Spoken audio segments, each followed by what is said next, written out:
Und als der Rebbe singt, und als der Rebbe singt,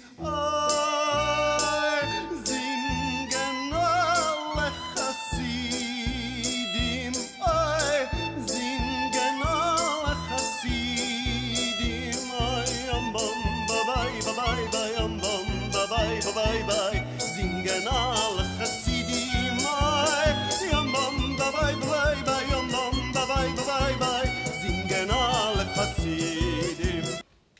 Šiandien pristatysime Vyturį Jarutį ir jo verstą Olgos Tokarčiuk knygą Jokūbo knygos. Gal pirmiausia, aš žinau, kad tu čia šitą knygą jau kuri Tokarčiuk, tavo išversta. Dar truputį trumpą pastabėlę pasakysiu, kad kirčiuoti reikėtų Tokarčiuk. Tokarčiuk. Priimu pastabėlę. Taip. Tai ką aš turėčiau pasakyti dabar? Tai gal papasako, kaip iš vis Tokarčiuk atradai ir kiek jau tu jau čia ne pirmoji knyga jos. Atradau, tai banali istorija iš tikrųjų, kada pradėjau versti, apskritai atradau save kaip potencialų ar galima vertėją dar kažkada, turbūt 90 kokiais kažkelintais metais. Tai kaip tik tuo metu Olga buvo tokia,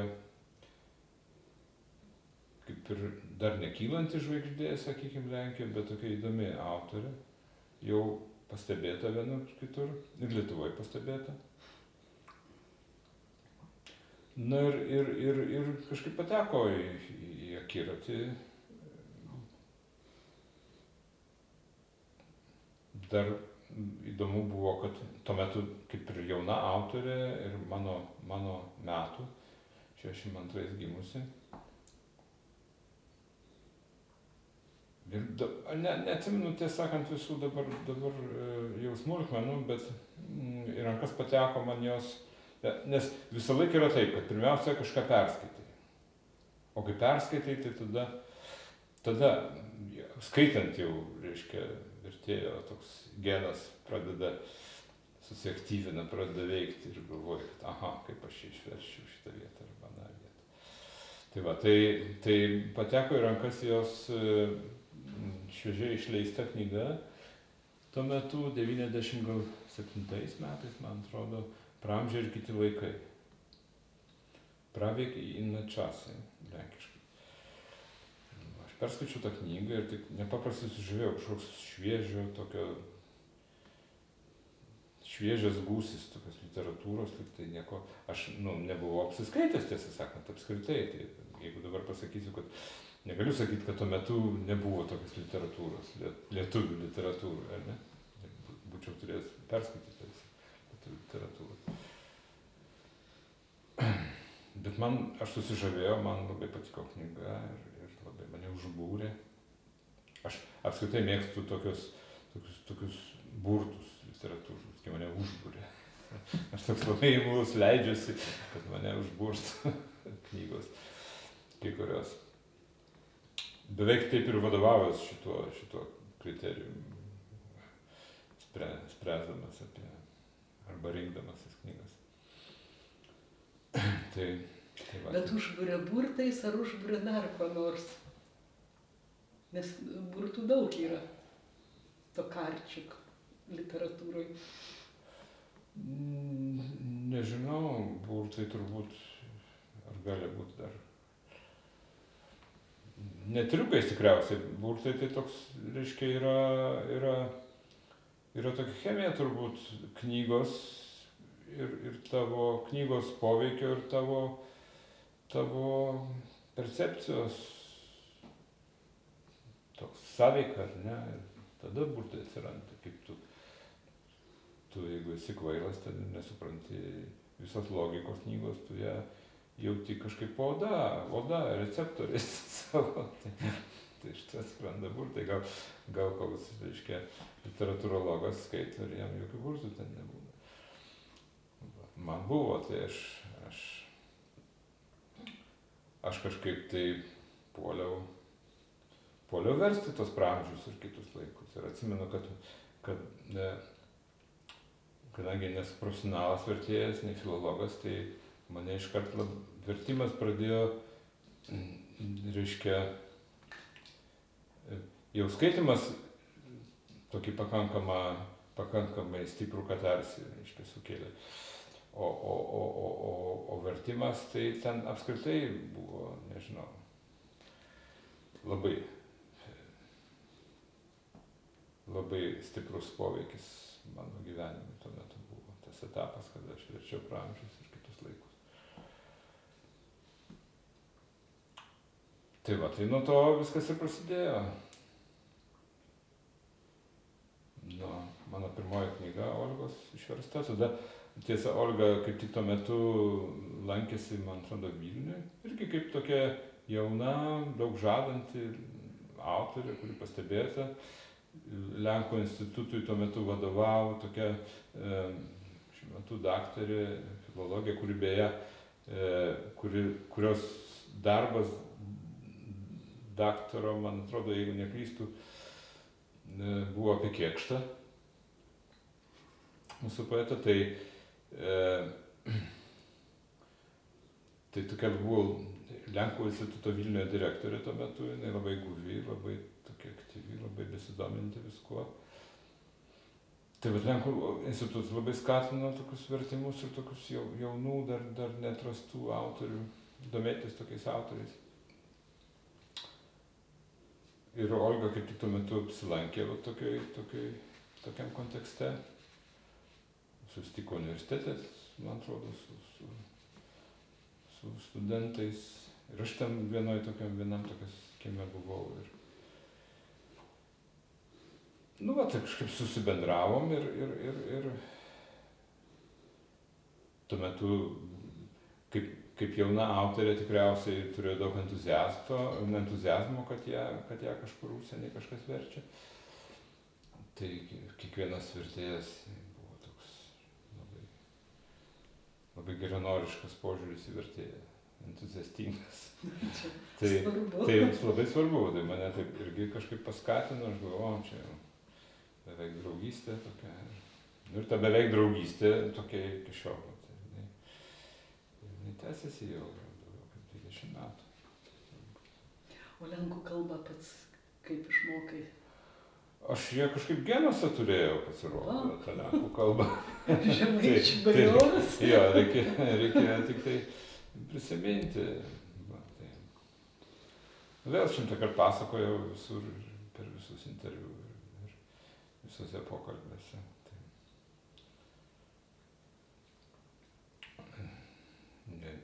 Nesimokiau profesionaliai lenkų kalbos, nei literatūros, nei kultūros. Tiesiog be tų genų dar šiek tiek mėgdavau skaityti studijų laikais. Vilniuje ten veikia toks draugystės knygynas, jeigu prisimenat. Tai aš tam knygyne mėgdavau apsilankyti, nes irgi toks, žinot, buvo tokios įstaigos kelios. Buvo Dolerinė, kur buvo kažkas užsienietiško, ne mūsiško, ne, tuo metu, ne sovietinio, net ne mūsiško reikėtų sakyti. Buvo draugystės knygynas, kuris irgi tokia dvelkė. Bet ten daugiausiai ir buvo lenkų literatūros. Ten buvo, kaip ir tas knygynas, ne veltui jis vadinasi draugystė, ten buvo, reiškia, sovietinės sandraugos tų šalių. Taip, bet buvo dar ir kitas knygynas. Vokiečių mažai buvo. Tai vokiečių buvo kitam knygyne, aš dabar neatsimenu, kaip jis vadinasi, man atrodo, kažkur prie mokytojų namų. Šoks knygynas dar buvo kapitalistinių šalių literatūra. O draugystė tai buvo VDR, reiškia, tai vokiečių. Čekų, lenkų, man atrodo, vengrų kalba literatūra. Tai aš atsimenu, gal ar ne pirmoji knyga lenkiškai, kurią tikrai lenkiškai perskaičiau, buvo Kuovatas Sinkievičius. Tai labai tvarkingai aš, reiškia, pradėjau nuo mokyklinės klasikos. Tai. O paskui, kai pradėjau verslą, lygiai grečiai kažkaip atsirado tokių galimybių, visokių pasiūlymų. Čia vėlgi Lenkų institutas Vilniuje, kuris beje dabar bičiulių premiją gauna taip. Tai iš tikrųjų pelnytai, nes ta pati Magožata Kasner, kuri tuo metu buvo direktorė, labai tiesiog pasiūlė važiuoti į Varšuvos universitetą, pasimokyti truputį, pasisemti, taip sakant, tokio autentiško, lenkiško, tokio, nežinau,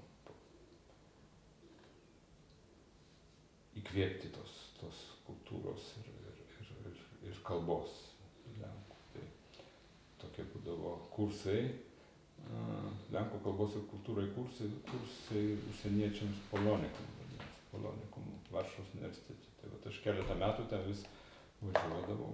Tai visas mokslas. O šiaip žinoma savo mokslas esu. Lenkų kalbos mokėtojas. Čia tikrasis entuziazmas ir atsiskleidžia. Pati pradžia tai taip, iš tikrųjų buvo, dabar visi taip šneka, aš, reiškia, tais laikais labai norėjau kažko, nieko nebuvo, taip atrodo, kad žmogus labai sąmoningai ten reiškia, lindo į kažkokius ten ieškojo to, ko nebuvo oficialiai, reiškia. Aš tai kažkaip neatsimenu, aš atsimenu, kad tam tikra egzotika buvo vienas dalykas. Tokie natūralūs tokie poreikiai,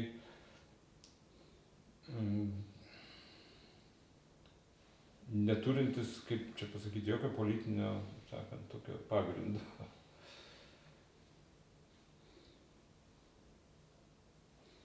Tai ir tų lenkų kalbą skaičiau dėl to, kad įdomu buvo. Įdomi gal ta pats tas skaitimas toks, nes svetima kalba skaityti dar su žodynu truputį,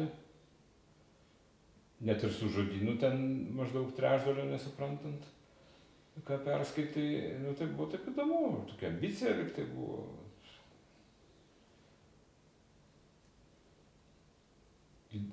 Įdomesnis užsiėmimas negu skaityti lietuviškai arba rusiškai. Ir vis tiek ten tie skirtingi dalykai. Kitą gyvenimą matai, kitas. Taip, be abejo. Gal jo, ir dėl to.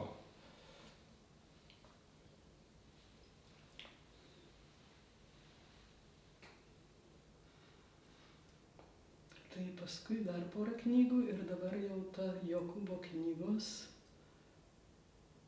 Net baugu pradėti kalbėti, nes aš ją baigiau skaityti čia prieš, tiesą sakant, vakar. Tai vat kosmosas toksai. Bet ką iš karto galiu pasakyti, tai, po tokios knygos čia visiems istorikam reikia skaityti. Arba ketinantiems į istoriją sukti, nes taip tas 18 šimtmetis Europą, tiesiog veriasi visai kitais kampais, visai iš to žydiškos perspektyvos ir lenkiškos ir Lietuva šmėžuoja, ir ta vat Ukraina Podolė. Labai. Nepasiklydai ten tarp tų veikėjų. Vėl, reikia pradėti nuo to, kad pirmiausia reikia perskaityti tą knygą. Aš dabar neatsimenu, ar čia skaičiau ketindamas versti, ar čia skaičiau taip. Man atrodo, ar čia skaičiau taip iš pradžių. Perspektyvų versti, jau buvau pakankamai sugadintas kaip vertėjas ir turbūt nebūčiau vertęs knygos, negalvodamas apie tai, kad ją kas nors išleis. taip savo tiktai. Gal pabandymai, taip truputėlį keletą puslapį. Bet ir jie buvo verčiami tikriausiai dėl to, kad reikia kažkam nusiųsti, kažkam pasiūlyti fragmentą, kad kažkas pažiūrėtų, kokią nors leidyklą gal susidomės. Bet nesvarbu. Tai vis tiek viskas prasideda nuo skaitimo. Tai aš kai pradėjau skaityti ją, o paskui tą įspūdį jau lietuviškai išleistos knygos, kiek žmonių ir giminaičių, ir pažįstamų, ir draugų šnekėjau, kurie skaitė, visų buvo tas pats tas įspūdis. O jį, taip, kai pradedi skaityti, tai taip atrodo, kad tave įkišo į skruzdėlyną ir kiekviena skruzdėlė turi vardą ir pavardę.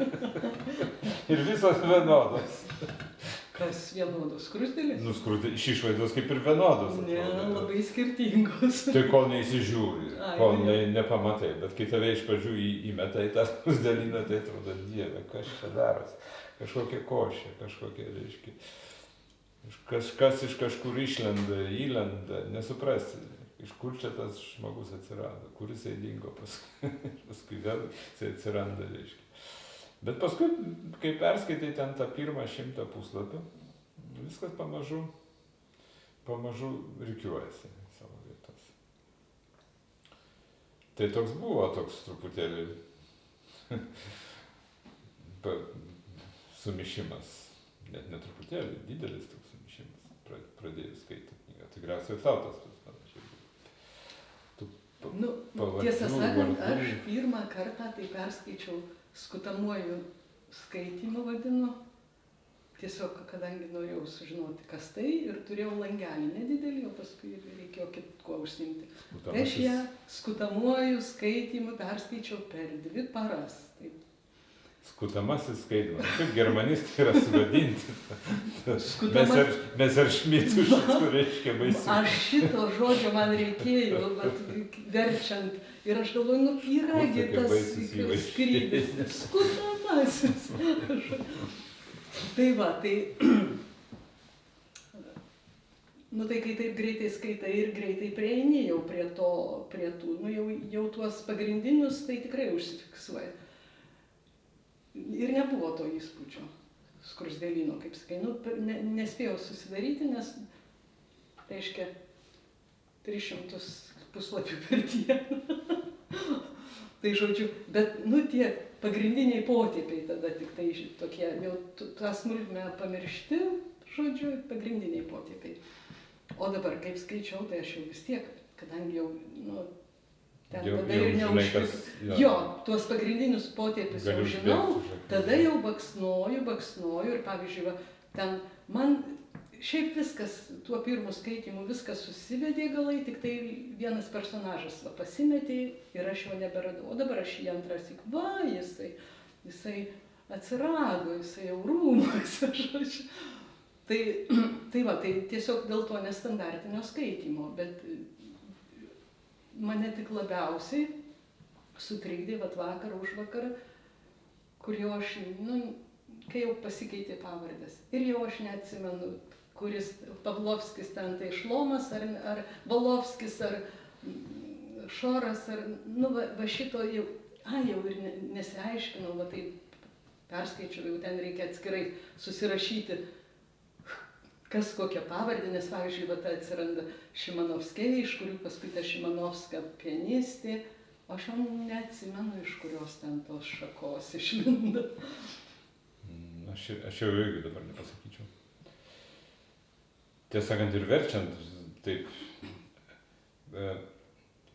aš nežinau, gal aš turiu tokią savybę, kad aš negaliu mąstyti apie keliom kryptim iškart. Arba veikti, nežinau.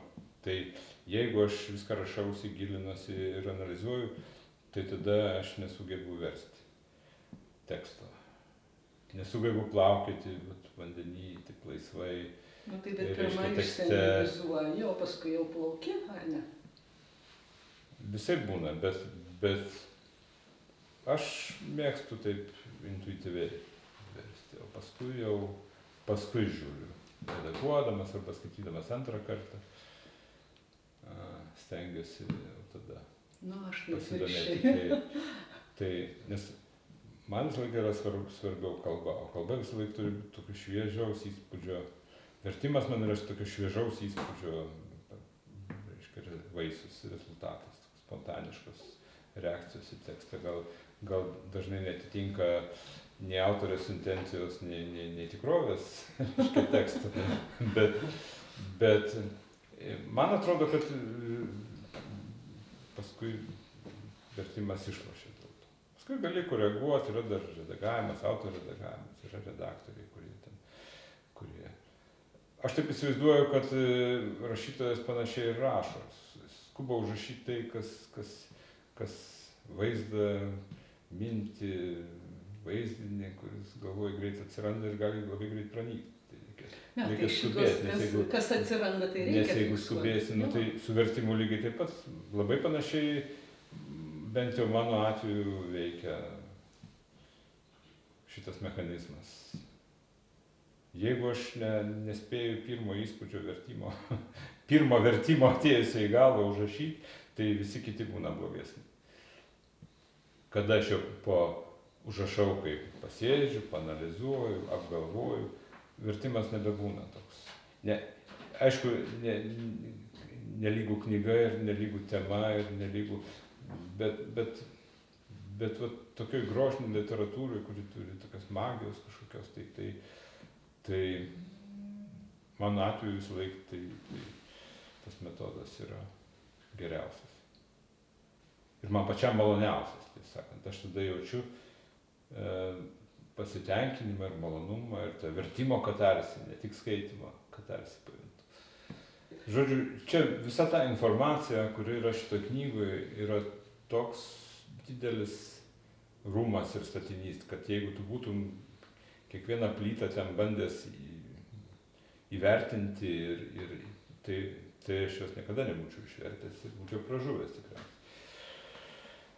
Statinys tai statinys, bet jinai labai patogiai padaryta, nes skyriukas, taip va, paėmė 2 puslapiukai, paskui kitas 3 puslapiukai. Ir taip nejauti, kaip jie visi skirtingi tie skyriukai, va taip, bet jie labai lengvai skaitosi. Va jeigu būtų kažkoks toks, nu ir kaip tu sakai, pradingsta, paskui atsiranda, nu va toks, nebūčiau galėjus aš per 2 dienas perskaityti, jeigu būtų, žinai, toks vat, nuoseklus kažkoks pasakojimas. O čia taip, nu, sudėliota gražiai. Ne, tai taip. Tai labai ilgai ir dirbo Olga prie šitos knygos, bene 10 metų rašė. Tai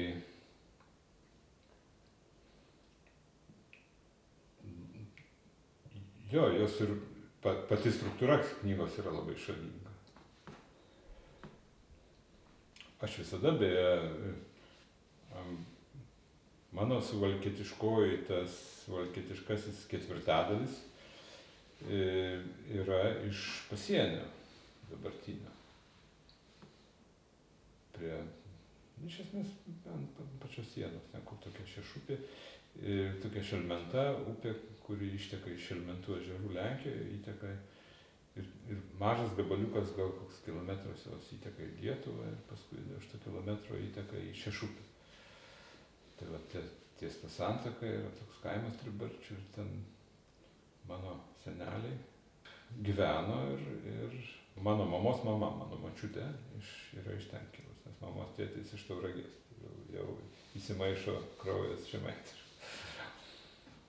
Tai va, bet ten visą laiką tokia dvikalbystė buvo, kaip visur pasienyje, kadangi ir dvikalbystė, ir vat dar, kadangi pasienyje net ir sovietiniais laikais, reiškia, nieks nesugebėjo ten sutrikdyti Lenkų televizijos ir radijo, tai aš ten beveik praleidau visą savo vaikystę ir jaunystę tam kaime, tai man ten ištremdavo visą. Kol nelankiau mokyklos, tai turbūt anksti pavasarį iki vėlyvo rudens, o kai pradėjau lankyti mokyklą, tai visas vasaros atostogos ten praleidau. Gyvenimo universitetai. Nu, Štai jo, moku tai- visus kaimo darbus. Čia kaimo darbus ir lenkų kalbą. Ja. Tai va, tai Lenkų televizija ir Lenkų radijas užaugo ant Lietos radijo. Tokia laida būdavo per Lenkų vasarą su radiju. Lenkiškai skindamas uogas visą laiką. Klausydavosi per VEFą. Toks buvo radijo aparatas. Vėl grįžti prie Jokūbo knygų. Grįžtam. Tai kaip sekėsi dorotis su visais ten tais rebim Ir ką? ir mistikom ir nu, teko padirbėti turbūt į šalis, pasigilinti. Nu, pati žinai turbūt, kad kiekvienas vertimas visą laiką yra, reiškia, pretekstas, net ne pretekstas, būtinybė turbūt ir pasidomėti tuo, ko galbūt anksčiau net nesidomėjęs, ar ne? Kai verti, tai neišvengiama turbūt yra. Tai čia be abejo ir čia buvo tas pats, tik tai tiek, kad tas žydų mistikos nelabai ką yra, kur pasidomėti. Nu, yra ta viena knyga, Viena knyga, jo. bet labai gera. Geršo Šlomo. Bet aš jos neskaičiau, aš ją atradau truputį vėliau, ne, jau gal įpusėjęs versti buvau, kai atradau. Nes man taip atrodė ir iki šiol atrodo, kad Olgai Tokarčiuk, aš ją tiesiog taip familiariai vadinu Olga, nes iš tikrųjų mes kaip ir bendravom. Tai kad ta žydų tema, tai Olgai nebuvo tokia. Knygą neparašėm dėl to, kad čia žydai būtų labai svarbus, arba kad jinai labai domėtųsi visą gyvenimą, ten kokią nors žydų istoriją, arba žydų mistiką. Tiesiog, aš taip manau, man tai pasirodė, kad visos sritys, kurios yra mažai ištyrinėtos, mažai išeksploatuotos paskui, tai jos labai potencialios yra rašytojo fantazijai. Ten, kur nėra faktų, yra daug vietos interpretacijoms ir fantazijai. Tai man gali būti, kad Olga taip sąmoningai pasirinko tai, ko tarkim, skaitytojas negali patikrinti, ar ne? Ir tu gali lietis čia kiek tik tai nori, o jau fantazijos stygium, tai Olgos neapkaltinsi. Tai man atrodo, kad šita tema jai buvo tikrai labai dėkinga. Šitą prasme, kad buvo labai daug erdvės tiesiog tokiai beletristikai. Nu, man vakar kaip tik ten gale, kai Šimanovska kažkoks Janas Kantas,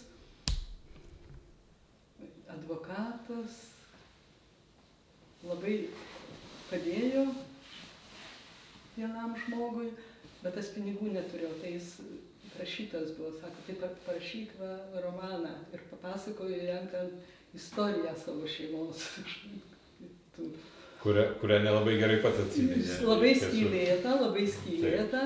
Ir jisai parašė ir paskui Šimanovska perskaitė ir sako, ar čia iš tikrųjų tai buvo. Ir kad jau kad nepublikuoti. Gal geriau tu to romano niekam nerodė. Bet jisai ryžosi publikuoti, bet ten prasidėjo visokie kiti dalykai, politiniai, kariniai, ir liko rankraštis. Tai aš bent norėjau surasti, jinai bibliografiją šiek tiek rašo, ar yra tas rankraštis, ar jinai nesugalvojo to rankraščio. Bet nežinau, ar iš tikrųjų tas rankraštis buvo su skylėta istorija, kad jisai ten tas skylės užlopė ir prirašė to, dėl ko Šimanovska jau sakė, ne, gal nereikia. Bet ten, žinoma, tradiciniai žydai šitą šabtaininkų judėjimą turbūt nes tai yra tokia dvilypė sąmonė žydų, ar ne? Ir tradiciniai žydai tą Šabtajaus kaip ir srovę, kaip ir istoriją turbūt suvokia kaip tokį nešlovės momentą savo istorijoje ir matyt stengiasi, kad labai daug nebūtų tos istorijos apie ten net knygoje yra rašoma, ką tikras žydas, kaip jis turi reaguoti į Šabtajų Cvį, kad apsimesti, kad jo nėra, tylėti, nereaguoti niekaip, nei peikti, nei girti, nedaryti nieko, tarsi jis neegzistuotų. Tai vat, gal dar ir dėl to šitos visos rovės yra tokios nežinomas. Va, o tai apie ką aš sakiau apie tą fantaziją, tai iš tikrųjų net ir man atrodo, net ir pačiam viršelį Olga tą ir paminė, reiškia, mirusiųjų papasakota, o autorius papildyta konjektūros metodu. Tai tas konjektūros metodas yra toks istoriografijos istorikų, reiškia, žinomas dalykas, kai tu turi, remdamasis faktais, užpildyti tas vietas, kurių faktuose nėra. Tai man atrodo, kad šita knyga tai apskritai yra konjektūros šedevras. Nu gyvi atrodo visi ten jie. Nu tai čia be abejo meistriškumo yra autorius klausimas. Va, o versti aš knygą pradėjau 16 metais. Ir irgi vertimo pretekstas tai buvo toks gana labai žemiškas. Aš norėjau išvažiuoti iš namų kokią mėnesį nors. Ir mačiau, kad yra stipendija Lenkijoje, netoli Vroclavo. Yra toks fondas ir dabar neatsimenu, kaip jis tikrai vadinasi. Bet Vroclavo priemiesčiuose yra tokia pilaitė, man atrodo, 17 amžiaus. Ir ten yra įkurta rezidencija menininkų. Ir aš aplikavau, kaip sakoma, į stipendiją ten mėnesį. Bet rašant prašymą ar paraišką, tai stipendija visą laiką, kaip žinai, reikia nurodyti, ką tu ten veiksi. Dar ir sutartį kartais. Dar ir, jo, paskui. Ta prasme, realiai ten tą dalyką reikia veikti, ką ir parašai. Ir aš kaip tik tuo metu skaičiau, man atrodo, ir aš pagalvojau, kad parašysiu Jokūbo knygas, kad versiu.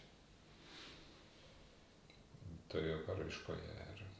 Ir taip ir atsitiko, ir gavau tą stipendiją ir nuvažiavau į tą, kaip tu sakai, kaimą Vojnovicos, toks yra priemiestis Vroclavo. Ten yra ta pilaitė. Ten beje, tos pilaitės administratorius yra toks lietuvis ir jaunuolis gana žinomas, nes jis dabar yra, man atrodo, LRT korespondentas Lenkijoje, Laurynas Vaičiūnas. Tai jisai tos pilaitės ten šeimininkas. Nu va, ir aš ten pradėjau po truputėlį krapštyti tą knygą. Aš nežinau, kaip tą būna, bet man vertimo pradžia tai visą laiką būna tokia daug įkvėpimo yra, daug entuziazmo. Kiekvienas sakinys taip toks atrodo, toks... Nu, čia nuo knygos priklauso, nes būna kartais, kad tokia pradžia, dabar va, kur verčiu, tai labai sunki pradžia tokia. Kur... Bet yra kažkas naujo ir tu pradedi kažką, viskas atsibodė aplinkui, o čia kažkoks šviežias dalykas ir tu puoli ant jo. ir viskas taip purslai, tokie, tik tai sakiniai tokiais purslais eina. Ne, nu kiekviena pradžia, jeigu tu ją pasirinkai, tai jinai miela, žinom. Na, tai va, Jeigu neprimesta, o pasirinkai, tai... Taip. Tai vat, tai pirmas mėnuo buvo toks iš tikrųjų mėgavimasis to. Tai kiek per tą mėnesį įveikiai? Gyvėjo gal 80 puslapių, man atrodo. Bet ten smagu, nes knyga įdomiai prasideda. Iš tikrųjų, tai ta visa tirštalynė tų pavardžių ir tai truputėlį vėliau atsiranda. O pradžia tai yra tokia miglota, rūkas, kunigas. Ir ten labai daug galimybių vertėjui tiesiog pasireikšti kaip meniško teksto, reiškia vaizdai, peizažai, ten taip. Jo. Ir taip kažkaip dar ir aprašyti, ne tai, ką tu matai, bet ką tavy tie peizažai dar generuoja. Taip. Tai vaizduoti tokio daug peno. Iš tikrųjų, tai atrodo, kad net ir knygas rašytas galvojant apie vertėją. Kas paskatins vertėją pradėti versti. Tai gal buvo toks. O koks tavo personažas labiausiai įstrigo iš karto? Molivda, aišku. Lietuvis. Kosakovskis, Kaminskas, dviejų giminių. Ja, bet iš tikrųjų, turbūt nežinau, ar nespalvingesnis už patį Franką yra personažas šitoj knygai. Būtent kaip iš tikrųjų buvo, nežinau, bet... Jisai labai spalvingas, tik man vienoj vietoj buvo įtartinas, bet gal, nes toks jau labai jis ten išprusęs ir toks jau net Dekartą ten mini kažkur, žodžiu, taip, kur jis ten spėjo, nes daugiausia pietuose kažkur, ne gal ir ten buvo. Bet šiaip man tai toks labai simpatiškas, kur tas Molivda, kai tai supratau, kad ar jis iš tikrųjų tai realus asmuo. Jis realus? Realus, nes jinai mini, kad iš kažkokio kito romano ten, tai gal jis kitam romane veikia tas realus asmuo. Bet man toks mielas tas Chmeliovskis kunigėlis, kuris pačioj pradžioj toks, ir tai jo družba su Družbacka. Družbacka tai iš tikrųjų tai reali barokinė poetė. Tai Chmeliovskis dar realesnis, ir jo tie naujieji atėnai. Čia man iš karto, Šiaurės Atėnai, iš kur čia tokie ryšiai. Bet įdomi labai autorės intencija yra Chmeliovskio dalyvavimo šitoje istorijoje, nes čia taip ir rašo, kad tai kaip ir Wikipedijos tėvas yra Chmeliovskis. Taip, bet dar toks... Nes jo idėja buvo, kad atsimeni tą Družbacką jam jį kritikuoja, kad kodėl reiškia, dėl lotynų kalbos, ar ne? Taip, kad visi lenkai lotyniškai moka. Kad visi lenkai lotyniškai moka. Bet jo idėja buvo padaryti, kad visos žinios būtų kuo daugiau prieinama. Moterim prieinama. Visiems tai beveik būdavo, kad moterim. Visiems, ne tik moterim. Ir vaikams, jis apie visus galvojo, taip. Tai va, tai kaip jo svajonė kaip ir išsipildo dabar. Žinios yra tikrai prieinamas. Ir tas labai gražus jų susidūrimas, kaip jis į tą poeziją reaguoja. Bet paskui apsitrina jau ir... Toks, labai švietėjiškas naivumas toks, bet gražus jisai.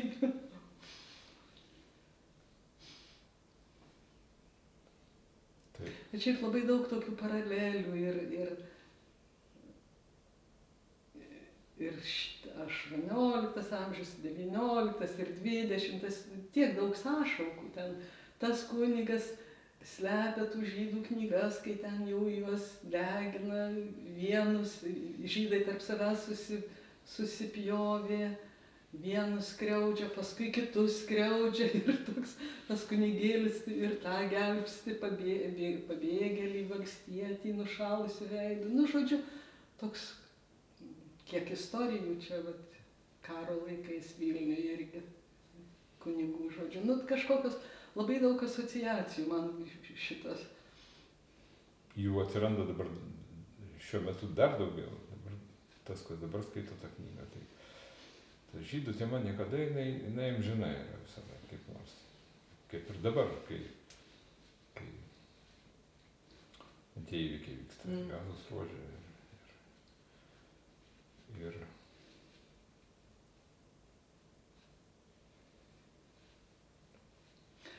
man tai aišku labai, nu, čia labai ta vat tokia skaudi tema, kur tas, nu, jau šimtmečiais, kai žydų kraujo reikia, o jų ten tie macam ir taip toliau. Atvirkščiai krikščionių kraujo reikia žydų macam. ir ta pirma istorija ten, kai tas Soltykas, ar ne, prasilošęs, prasiskolinęs, jau žydai neima, jis užstato ten savo bažnytinius reikmenis, drabužius. Sargyba turi ateit, kad iš jo paimtų, reiškia, šitą, jis ne tik bažnytinės drabužius, jis užstato ten relikvijorių.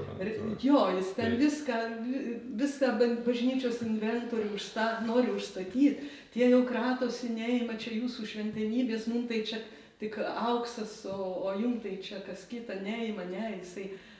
Ir paskui vat suorganizuoja, kad atsiimtų ten tuos, nu tai kažkas, tą ritualinę žmogžudystę ir apkaltina tuos žydus, kurį jam paskolino. Nu ten žiauri tokia baisiai istorija. Nors jis tą padaro irgi va šitų vargšų tos sektos, reiškia, narių. Ne, tai čia, rankomis. Čia vėliau, antroji.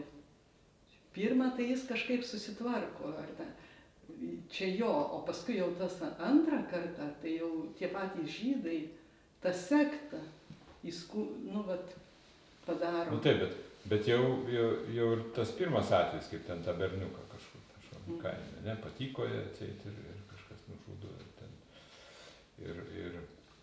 Tai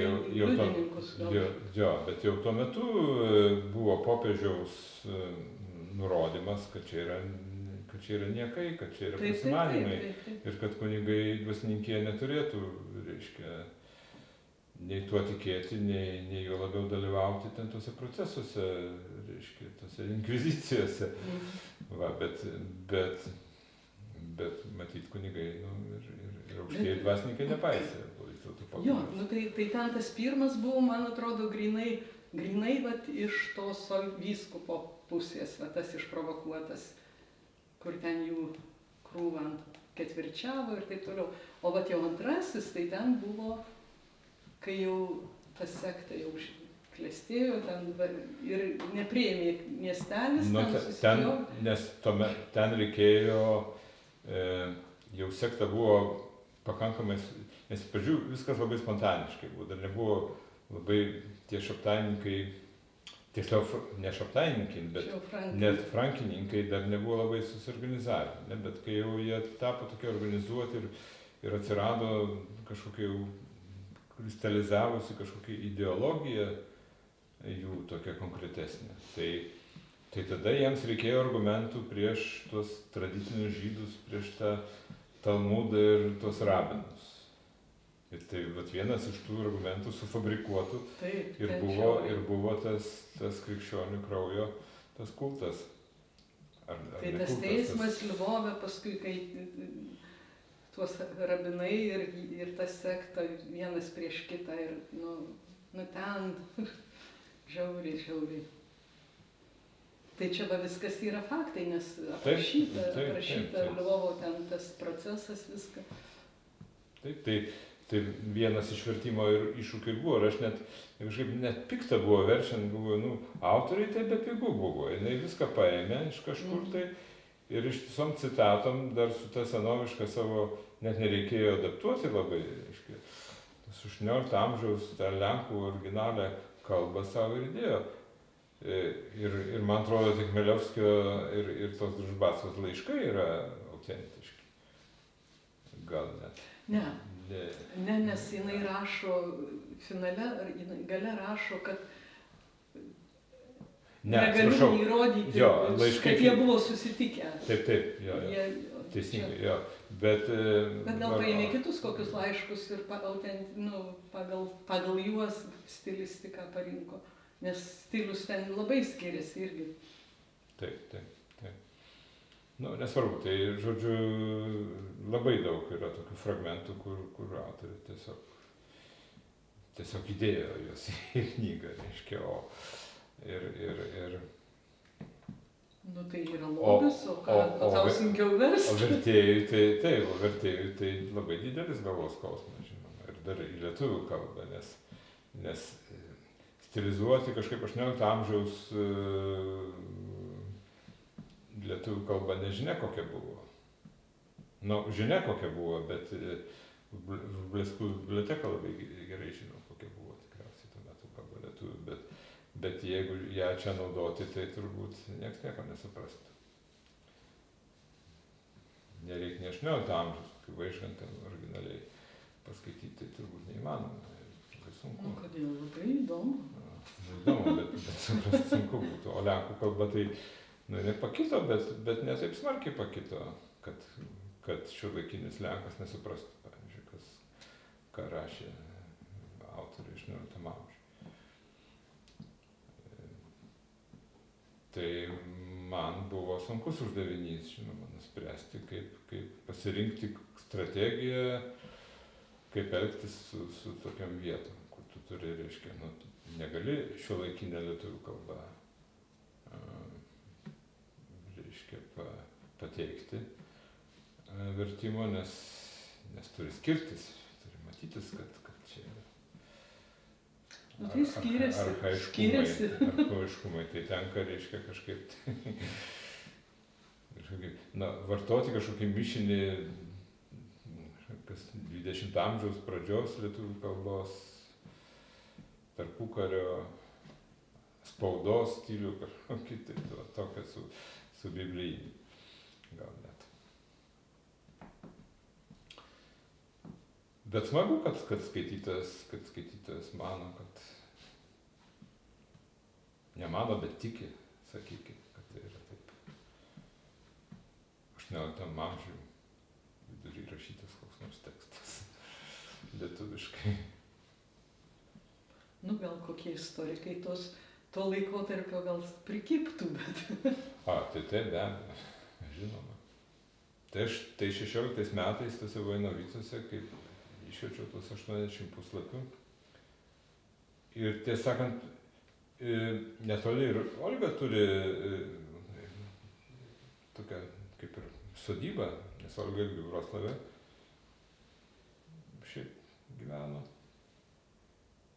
Ir butą iki šiol turi, bet nuo Vroclavo maždaug, nežinau, 100 kilometrų trupučių yra tokia Krajanov, tokia vieta prie Čekijos sienos. Ir ten turi sodybą ir aš būdamas ten toj stipendijai kartą nutariau važiuoti ten su Rasa Rimickaitė, tuo metu Rasa Rimickaitė irgi buvo gavus stipendiją toj pačioj pily ir mes kartu nuvažiavom pas Olgą susitikti. Irgi tai, va, tai irgi buvo toks paskata, įkvėpimas ir dingstis nuvažiuoti, nes šiaip tai ko važiuoti, jeigu nieko nedarai pas autorių. Bet buvo labai įdomu. Tas įdomus vakaras. Ten tos apylinkės ir daugiau yra, tas apylinkės Olga kažkaip labai eksploatuoja savo beveik visose knygose tą kraštą. Va. Ir paskui aš, kai išverčiau, nelabai žinojau, ką daryti toliau su tuo. Ir keletą metų, man atrodo, aš ir nebeverčiau tos knygos daugiau,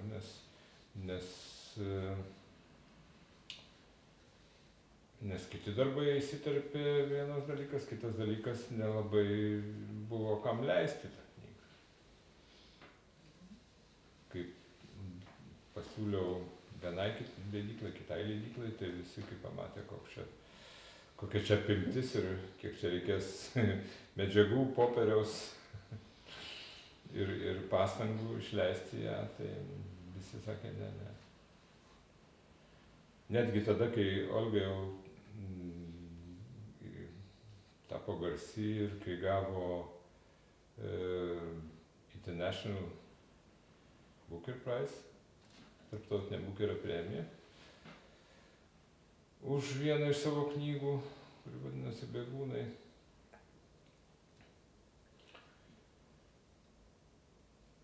Tai leidykla nesiryžo irgi Jokūbo knygų leisti, sakė, ne, gal leidžiam ką nors plonesnį pradžiai. Bet po Nobelio, žinoma, jau atėjo eilė ir šitai, nes kaip ir svarstoma, kad Nobelis sutapo, Nobelio, reiškia,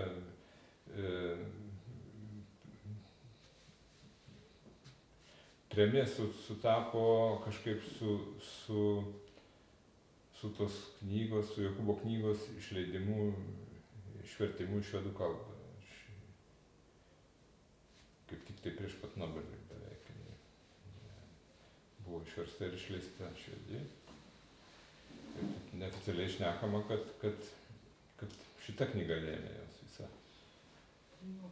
visą apdovanojimą. Taip. Labai jau.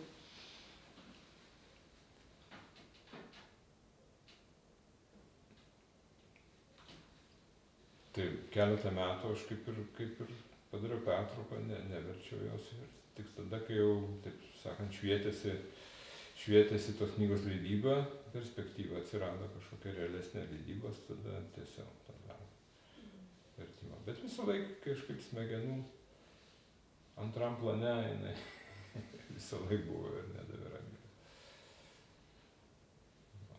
Tai galima taip sakyti, kad nuo 16 iki 22 vertimas truko. Man tai vis tiek va tos vis turbūt ryškiausia ir buvo, ta praeities ir dabarties ryšiai, visi ryšiai, pavyzdžiui, ten išlenda, tie jau kabalos dalykai, tai pasižiūriu, paskaitau, man iš karto, iš kur fizikai žydai paėjo. Nes taip jau, vis tiek tas mąstymas, kuris koncentruojasi ten į dievybės vidinį vyksmą. Tai čia irgi daug dėmesio skiriama tai visokiam gematrijom, skaičių, magijom. Tai čia dar... Ir aš net kažkur užsirašiau savo užrašus, kad čia aišku tokios labai gal truputėlį subjektyvios ir dėl to absurdiškos tokios sąsajos kyla galvoje, bet aš pagalvojau net, kad taigi skaitmenizacijos sinonimas galėtų būti kabalizacija. Principai truputį kiti, bet tas pasaulis kaip tekstas, kaip skaičių kombinacija ir kaip skaičių garbinimas netgi, reiškia, kaip visa prasmė yra skaičiuose, tai žiūrėk, taip ir yra dabar.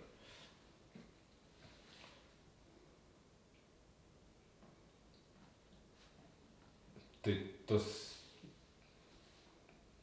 turbūt, nu, visiems čia skaitytam, Olgos gal ir tą, jinai ir pati yra sakiusi, kad tas toks ryšys tarp praeities ir dabarties, ir net ateities, šitą knygą kažkaip labai gražiai atskleistas yra. Knygoje yra toks personažas, kuris per visą knygą kaip ir šmežuoja viso knygo ir tarsi valdo, būdamas kažkur tai pusiau realybėje ir nerealybėje. Tai tokia senutė Jenta, kuri per visą knygą miršta ir nemiršta. Įdomu, kad knyga prasideda nuo to, kad yra tos Jentos lyg tai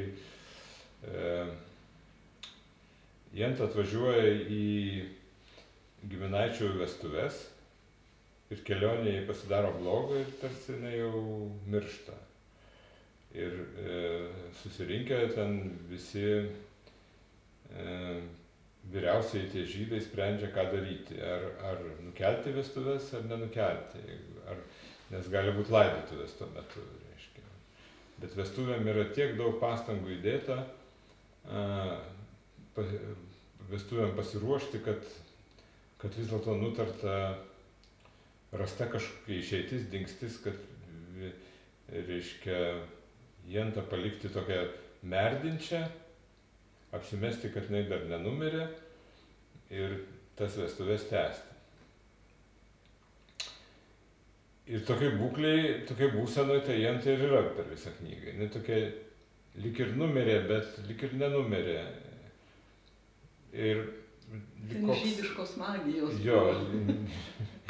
Jo, ir magijos, ir jinai tarsi savo tokiu žvilgsniu, ne visą tą vyksmą knygos valdo. Va, ir vienas iš kritikų, čia aš ne iš pačios Olgos sužinojau, o kažkokiam kritikos straipsnį apie jo knygas perskaičiau, kad Jenta yra lenkiško žodžio taina anagrama. Sukeitus Jenta išeina sukeitus raidės, išeina iš žodžio taina. O taina reiškia slaptas, paslaptinga. Tai va, būtent tai čia irgi ta tokia mistinė, tarsi mistinė, tas mistinis toks aspektas tos knygos. Olgai turbūt visose knygose rūpi truputėlį to moteriško vaidmens istorijų deficitas. Ir jinai tą deficitą savo kūryboje stengiasi kaip lyg tai taip mažinti. Va, tai galbūt ir Jenta čia yra vienas iš tokių, tarsi kažkokia pasaulio pramatė, nuo kurios viskas prasideda ir kuria viskas baigėsi. O įdomu, Izraelyje, pavyzdžiui, tokia knyga išeitų? Yra išėjusi. Yra išėjusi. Nu, ir kokios reakcijos? Reakcijos turbūt geros, jeigu ryžtasi leidyklos leisti tokias knygas. Manau, kad labai gera vertėja, hebrajų kalbą vertė, iš lenkų. Įdomu. Tai pasakodama savo įspūdžių sakė, kad labai daug klaidų buvo tokių hebrajų kalbos ir prasmės ir jo. Bet tik tai vat jie tik tai Izraelį ir gali būti šitaip įvertinta. Kritiškai, ta prasme, kad pastebėti ir rasti gali tas visus netikslumus. Nors čia ne visai į temą, bet iš kalbos labai skubėjo matyt leisti knygą, ar ne? Nes korektūros taip nemažai raidelių nubyrėjusių, yra pavardės. Tai Aibe Šiuc, Aibe Ciuš kažkoks, tai, nu, va taip, pavardžių labai. Reiktų žymėtis visiems. Aš, nu, pasižymėjau, galvoju, pasižymėjau ne visas, Nes jeigu bus kitas leidimas, galima būtų reikėtų sumedžioti. Leidyklai duoti ir jo. Nes kai kur ten netgi priešinga prasmė išeina sakinys nosinė neuždėta ir tada tas būdvardis ar daiktavardis prie kito prisišlieja ir pasikeičia prasmė sakinio. O grinai, vat, kad nosinytės trūksta. Žodžiu, tokius aš žymiuosi. Jeigu perleidžiam, tai... Nu, matai, visą laiką tas skubėjimas yra. Nu, aš niekada nes nors leidykla, čia leidyklai kaip ir padėkoti. Šitą knygą manęs labai taip nespaudė smarkiai. Nes verčiau tai kažkaip taip ir sakiau, kad čia 5 disertacijas reikėjo parašyti, žinai. Nu, taip. Daktarą, norint šitą knygą. Aš labai suprantu. Istorija, žydų kalbos istorija, kultūros istorija, religijos istorija, žinai, ir taip toliau. Ir pačią kalbą ne pro šalį būtų. Dar pačią kalbą ne pro šalį galbūt reikia išmokti. Dar tokių įdomų, žinoma, vertėjas tai kaip šitas, kaip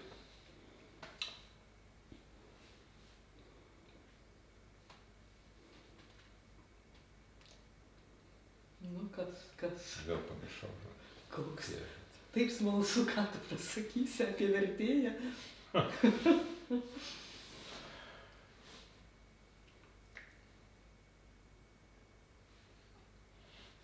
Ja, čia kaip masonas koks, jisai niekas nežino jo virtuvės, jisai retai kada atskleidžia savo. Man atrodo, kad jis pats labai nežino. Ir mažai kam įdomu, reiškia, ta virtuvė tikriausiai yra. Kiek ten, aš kartais pagalvoju, kad čia kaip su maistu tikriausiai, jeigu skaitytojas žinotų, kokiu čia yra triukų pridaryta, kokiu čia ingredientų yra ir surogatų įdėta, tai turbūt niekada neskaitytų tos knygos. Pavyzdžiui, patį didžiausią surogatą. Nu, pavyzdžiui, visos tos pavardės. Čia labai svarbu pavardės. Ne tik skaičiai, bet ir pavardės. Ir lenkų kalboje, tarkim, pavardė. Dar buvo tokia problema, iš tikrųjų Jokūbas, tai čia tas biblinis Jokūbas, bet žydiškai kaip ir Jakub yra. Jakubas reikėtų, jeigu jau taip nelietuvinti ir būtų taip arčiau to žydiškumo ir lenkų kalboje tai yra A raidė, Jakub. Bet kadangi čia yra ryšys su to bibliniu Jokūbu, tai vis dėlto aš nusprendžiau, kad reikia lietuvinti ir rašyti Jokūbas. Bet tada tas kaip ir Jokūbo metraštininkas, tas Nachmanas, kuris tapo apsikrikštijęs, paėmė lenkišką pavardę Jokubovskis. Tai Jakubovskis turėtų būti, bet kadangi Jokūbas, tai man teko padaryti Jokubovskį, ne Jakubovskį. Bet čia dar ne viskas. Bet lenkų ta pavardžių, ta kilmė tokia ir prasmė yra, kad pavyzdžiui, ir jinai čia atsispindi būtent, Jokubovskiu jis tapo dėl to, kad forma Jokubovski, tai reiškia, kad jis priklauso Jokūbui. Kaip ir rusiškai, turbūt slaviškai yra, ne? Nu, kad čia jeigu nori pasakyti, kad čia kieno nors daiktas, tai sakai, kieno čia Kuba knyga, pavyzdžiui. Čia yra Książka Jokubowska. Nu, tai reiškia, kad Jokūbo knyga, Jokūbo daiktas. Tai vat, ta priesaga Jokubovskis, tai nurodo priklausomybę. Kad tu tarsi priklausai tam žmogui. Lietuviška pavardė, tai vat Jarutienė, nu tai kaip, žinot, kaip, tik tai kaip patiekalas padarytas iš jaručio. Ne, visiškai. Bet verčia nėra kaip padaryti. Ir skaitytojas jau šito niuanso labai labai įdomaus prasmės niuanso dėja patirti negali. Nu, bet ten paminėta. Ten jis paminėta pats, yra jisai toks- pats jisai ką pats- pasako. Bet ten yra visos pavardės tokios, ne tik Jokubovskis. Ta forma reiškia galioja beveik visom pavardėm. Tai reiškia priklausomybę kažkam. Nu, tai ten paima nuo miestelio, prideda tą galūnę, miestelio pavadinimo daug tų žydų. Taip. Kad iš to miestelio. Tai va, tai tokia va, dirstelėjimas į vertėją virtuvę. Ką? Nu, tai jeigu tik tokios būtų bėdos vertėjų. Na, bet čia didelis praradimas, kaip ir nežinai, ką padaryti su tuo, kaip kompensuoti, pavyzdžiui, tokį praradimą. Na, tai. O tas Nachmanas realus irgi personažas, aš kažkaip bandžiau žiūrėti, ieškoti, bet nelabai man tai. Vėl dabar man gėda pasakyti, bet aš nebeatsimenu. Nes jis labai jau ten Nes, svarbus, bet Tie, reiškia, kad buvo žmogus, kuris fiksavo ir iš tikrųjų rašė tas visas Franko ekstazės, liudijo ir aprašinėjo ir viską, ką jis ten per tas ekstazės matydavo ir išdarinėdavo, tai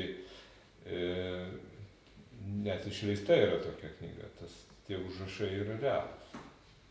Reiškia, kažkas rašė, visą tai fiksavo. Gali būt, kad tas tai gal autorius neparašė, nu, ta prasme, ne autorius, o užrašinėtojas, gal ten tik viduj bibliografijoje nesimato. Taip, bet čia man gėda, gal čia nereikia visiems rodyti, demonstruoti, ko aš nežinau. Nu, matai, skaitytojas, taip sakant, jau toks, ne, man tai labai knietėjo, aš ten įlindau į tą Šolemo mistiką. Ir ten iš tikrųjų tie kabalistiniai dalykai, kaip ir perimta iš...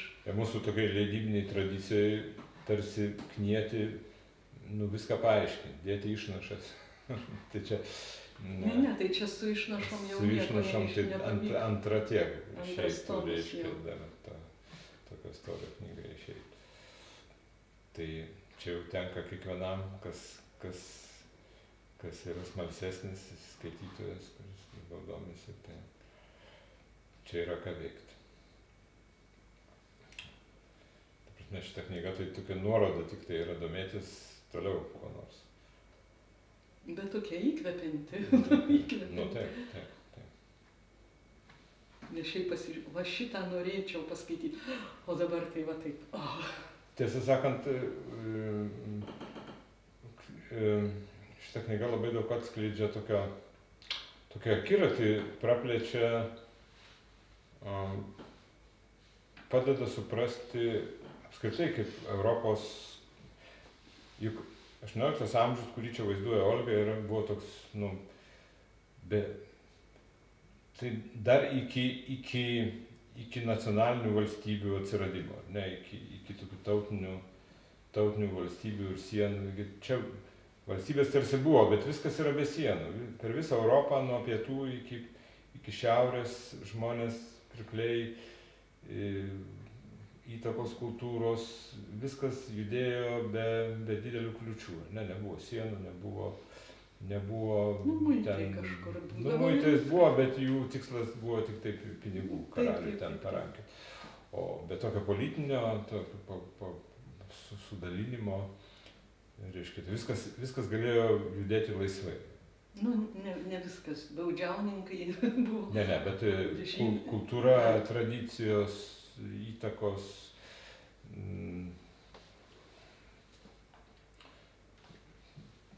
Tai Olga tas irgi, jinai pati yra sakius, kad jinai norėjo parodyti, kokia ta Europa vis dėlto buvo vieninga, kaip galima sakyti, kaip vienetas, kur nebuvo tokio susiskaldimo, kaip dabar politinio.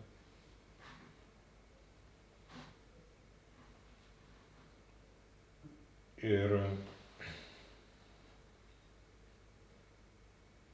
man pačiam, tai iš tikrųjų aš pradėjau taip geriau suprasti kažkaip tai, nes žinoma, ir tada ir pasidomi šiek tiek daugiau dėl to, bet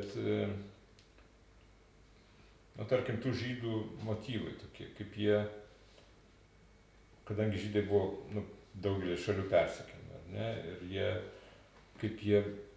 jų tas neįtikėtinas sugebėjimas prisitaikyti. Bet tas sugebėjimas, man čia tokia vis atrodo, jie va taip sugeba prisitaikyti, paskui įsigyvena ir praturtėja ir tada vat kyla jau jiem, taip, juos išvaro iš Ispanijos, ten jau karalių rūmuose jie klesti, žodžiu, tada juos paima ir išvaro, kaip jau, tas pats visur iš pradžių, kadangi visi apsišvietę, kadangi reikia ten, ir prekybos ir aškininkų ir visko, jie įsikuria ir vėl po kiek, gerai įsitvirtina, taigi visur juos pakvietė, ir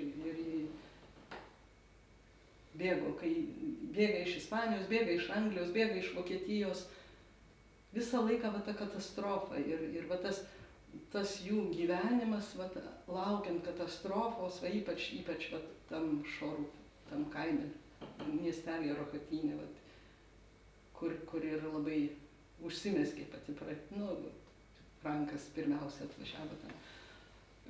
Tas visą laiką laukimas. Nes žemę jie nuomodavo, jiems žemės neparduodavo. O kai nuomoji, gali paskui ir nenuomoti. Ir, žodžiu, tas neapibrėžtumas labai didelis.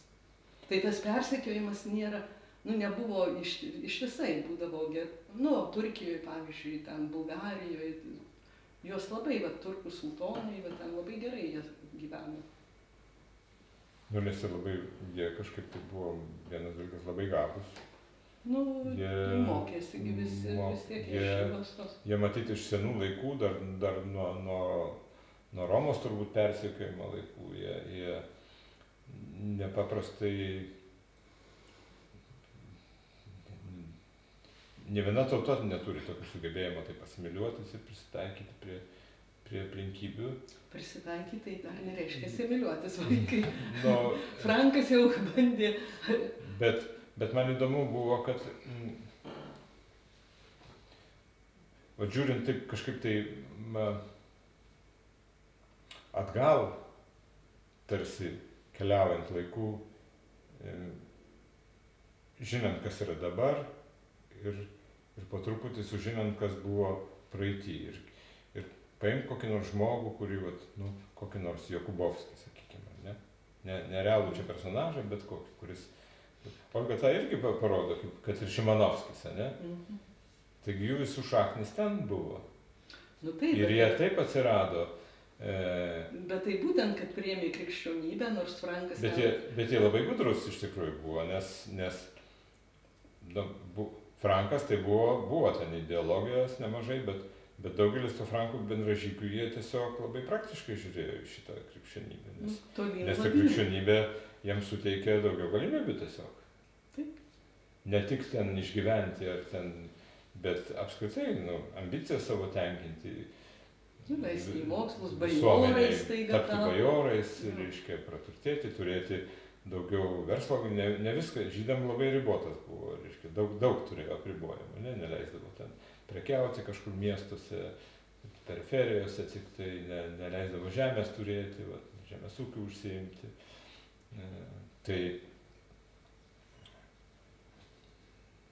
Tai norėdami, reiškia, platesnio savo to gyvenimo, tai jie nematė nieko blogo, reiškia, likti tais kriptožydais vadinamaisiais, ne? O išoriškai tapti krikščionis, bet ilgainiui jie ir tapo turbūt krikščionis iki šių laikų. Tai va tas momentas man toks įdomus buvo šitą knygą, kurį kaip ir Olga atkasė. Galima aišku pasiskaityti tik tai tokią faktologiją, kaip taip,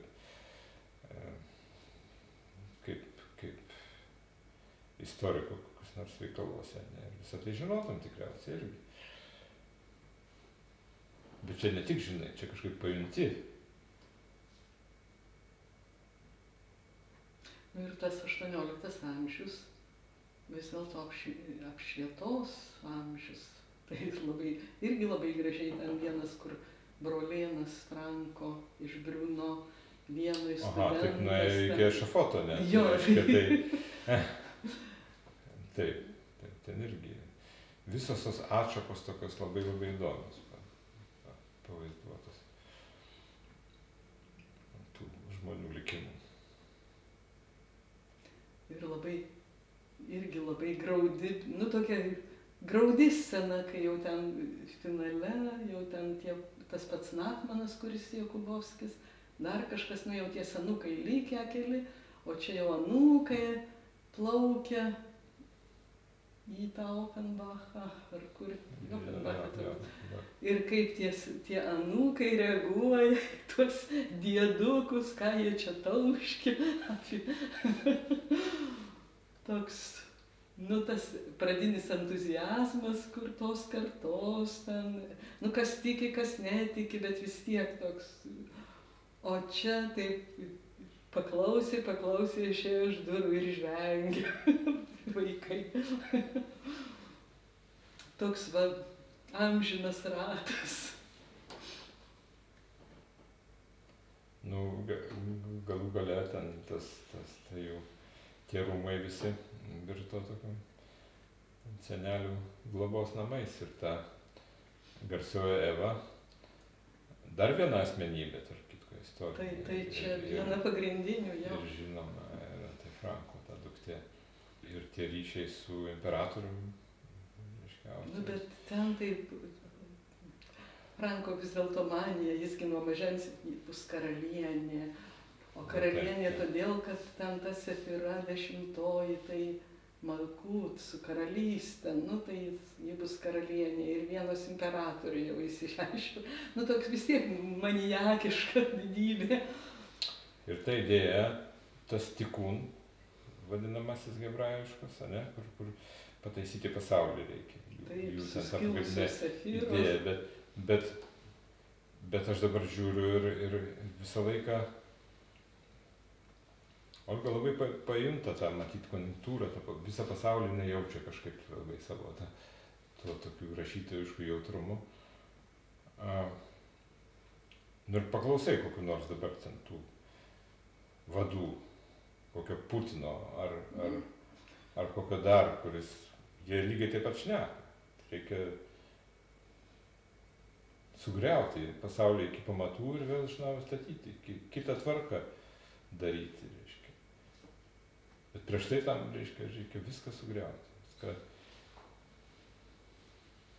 nusiristi iki paties dugno ir tada iš naujo vėl kilti viršų.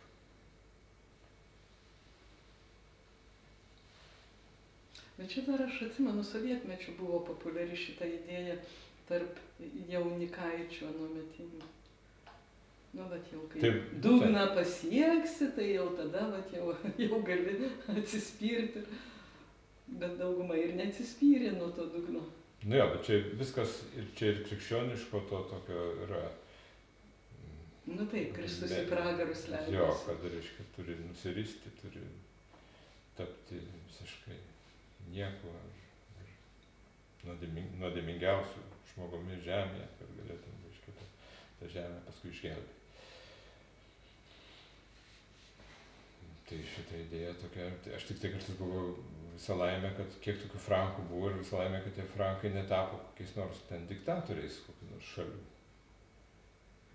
Na tai buvo tokių diktatorių.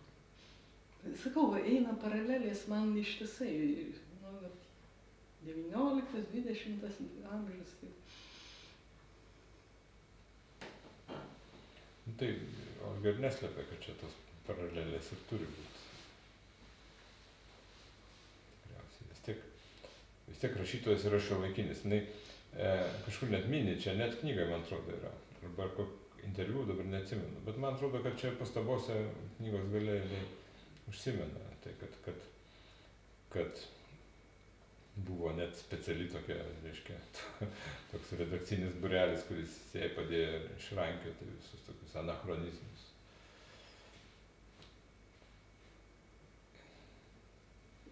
Tai tokios sudabartinimus tokius nesąmoningus, nes dabarties rašytojo ta dabartis jau veikia vis tiek tą istoriją, kuri vyko praeitį, ar ne? Ir čia galbūt tas ryšys dabarties ir praeities toks visą laiką išlieka gyvas, nes rašo dabartinis rašytojas. Nepavyksta išvengti vis tiek to Bet žmonės visada... dabarties poveikio pasakojimui, ne? Bet žmonės vis tiek visada, panašus. Kita vertus taip. Ir kartojasi ir tos idėjos, kitų pavydalų ir... Bet kartais tai, šiuo atveju, tai stulbinamai, tiesiog paraidžiui kartojasi. Galim taip šokio žingsnį. Tam, ta, ta, ta, ta, ta, ta, tam, tam, tam, tam, tam, ta, ta, ta. Ir kamera, ta pačiu. Tum, tum, tum. Ne, kita šokio.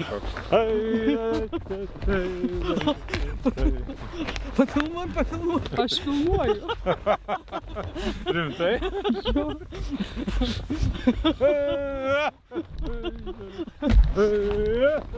Tam, tararam. Kaip ten pilnaties šventė yra žydų tokia, ne? Dabar Rotušė yra tokia paroda, tokio išeivio iš Lietuvos, tokio žydo Karčmaro, dailininko tokio primityvisto.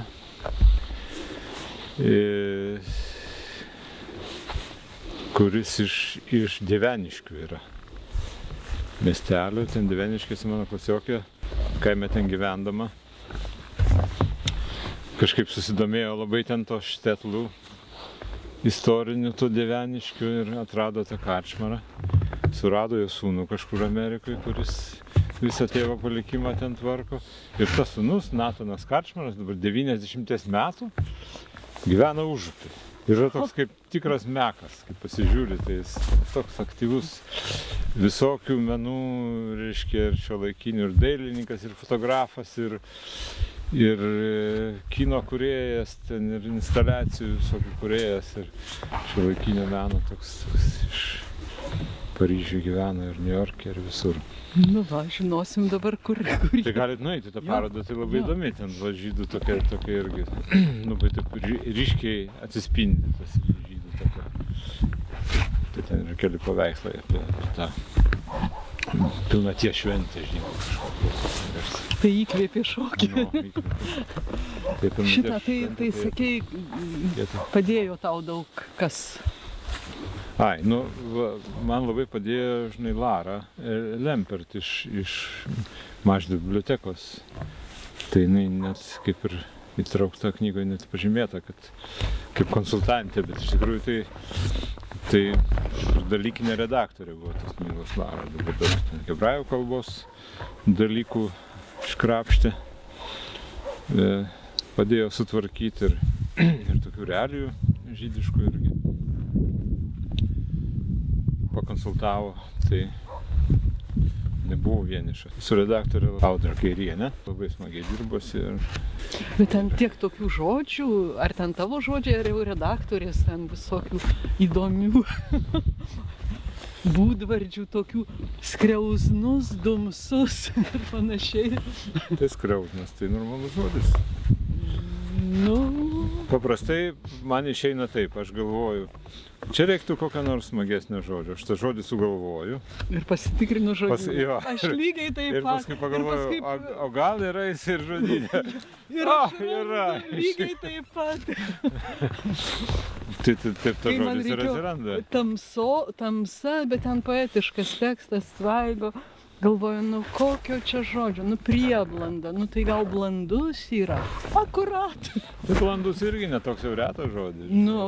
Aš tuo metu nežinojau prieš daug metų. Mano vienas draugas perskaitė Ir jis man specialiai atėjo pasakyti, kad vieną žodį, kuris jam labai patiko, skerskelis.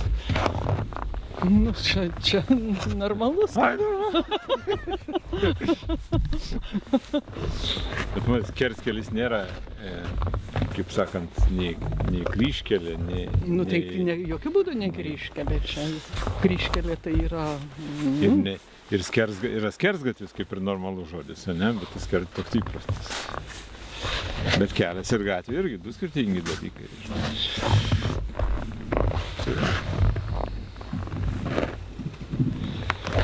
Tai va, atradom bent, kaip žodžiai pasidaro, kurie pasirodo yra žodyne, bet nežinai. Aš esu toks, kaip ir šalininkas gražinimo žodžių į vartoseną. Gražių, lietuviškų, primirštų žodžių. Aš taip pat priešinamės sroviai. Ja. Aš nepavydžiu, pavyzdžiui, tiem vertėjam, kurie verčia iš lietuvių kalbos į kokias nors kitas kalbas.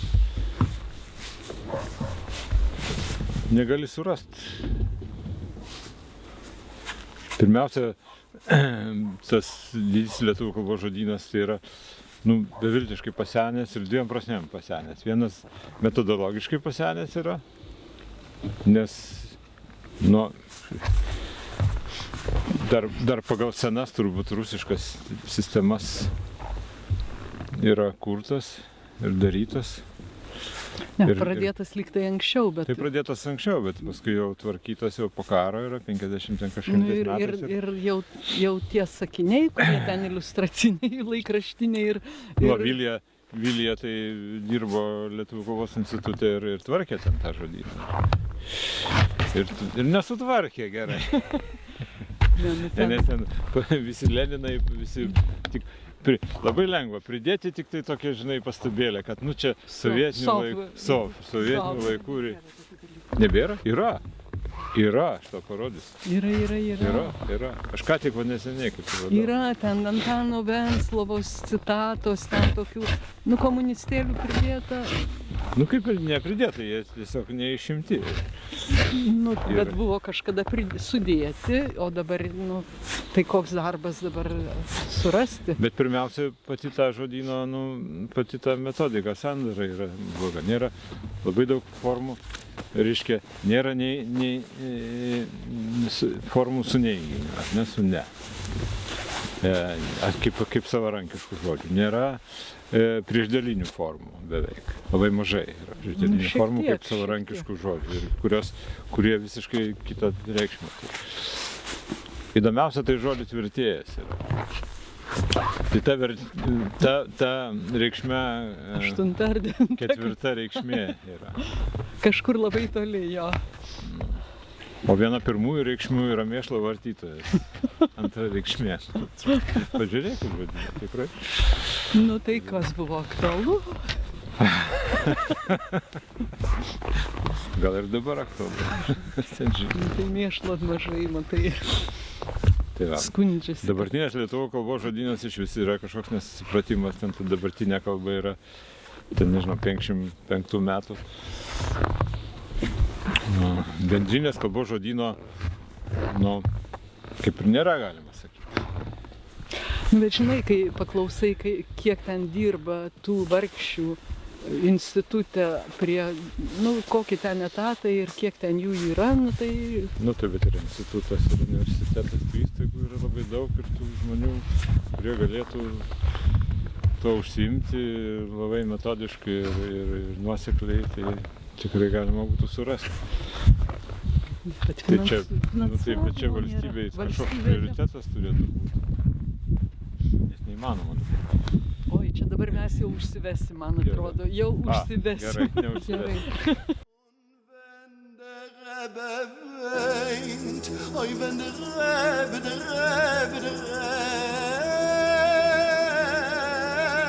Rebbe weint, oi, weinen alle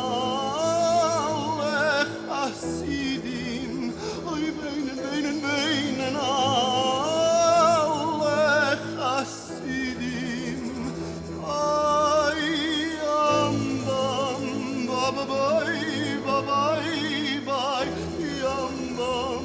bye bye bye Bein alle Hasidim Ay yam bam bye bye bye Yam bam bye bye bye